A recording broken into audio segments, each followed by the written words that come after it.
তোদের নাম কেটে দেবে, নাগরিকত্ব চলে 2020-র একটা ভিডিও দেখি নতুন করে ছড়াচ্ছে। কারা সব যত্ন করে রেখেছিল আল্লাহ জানে।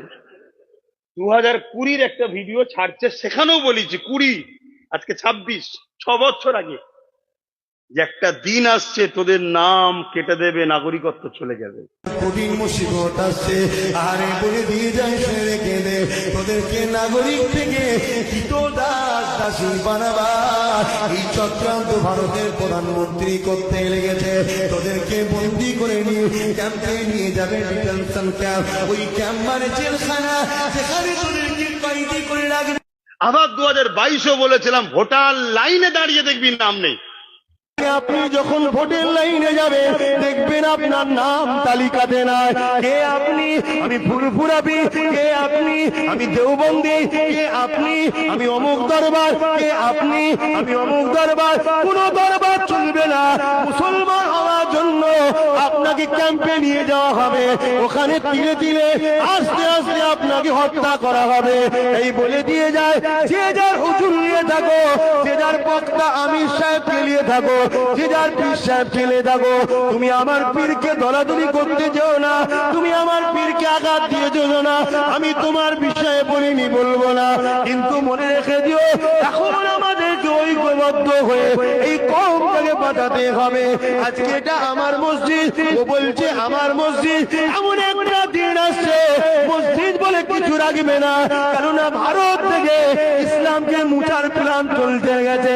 এই তোমার আমার না করে আল্লাহর ঘর মসজিদ মনে করে আমারটাকেও বাঁচাও, তোমারটাকেও বাঁচাও।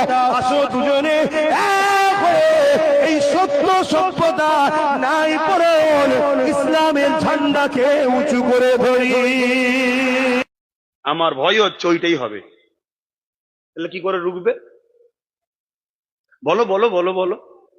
কিন্তু আজকে যদি ওই টেনশন থেকে, ওটা টেনশন একটা, ওটা রুখতে তো হবে 100%, কিন্তু ওই জায়গায় যদি একটু প্ল্যানটা ভালো করতে, যে চলো রুখতে তো হবে, যেখানে যেখানে কমসে কম আমাদের ভাই দাদা পীরের আওলাদ নওশাদ সিদ্দিকী দাঁড়িয়েছে, সেই জায়গায় কমসে কম 21-এ তাকে দিই, বাকি জায়গায় নাই ভাবা যাবে করি। আজ যদি নওশাদের গোটা 15-20 থাকতো, তাহলে আজকে আমাদের লড়াই হতো না, হতো না। এই এসআর টেসার এইসব গুলো করতে পারতো? হ্যাঁ? তুমি খেয়াল করে দেখেছো, একবার করে দিল্লি করে গেছে, একটা করে সই করেছে, আর একটা করে সব ফাইল উদ্ধার করেছে। খেয়াল করে দেখেছো, একটা সই করে আলো 32,000 চাকরি ক্লিয়ার হয়ে গেল। আমরা ভাবছি আমাদের সাথে আছে। কষ্ট হচ্ছে? তাহলে আমাদের সংখ্যা কম না বেশি? বেশি বলেই তো আমাদের নামকে কেটে বাদ দিয়ে ঢুকার চেষ্টা করছে বিজেপি। ও তো ডাইরেক্ট ঢুকার মুরদ নেই। বাপের বেটা যদি হও, নামগুলোকে তুলে দিয়ে ডাইরেক্ট ঢোকো না দেখি।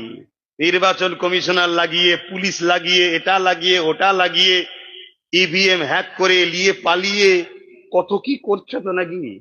কত দম থাকে পিসফুলি ভোট করে বলো আমি আসবো। 79 বছর দেশ স্বাধীন হয়েছে, আরো 100 বছর বাংলায় জীবনে বিজেপি ঢুকতে পারবে না, শুনছেন?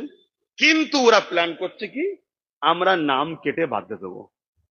তা তুমি যদি 30,000 মুসলমান ভোটই না দিতে পারো, তাহলে কি করে রুখবে বলো? তুমি যে রুকার জন্য ভোরবেলা উঠে বসে আছো, তোমার ভোটের নাম আছে তো?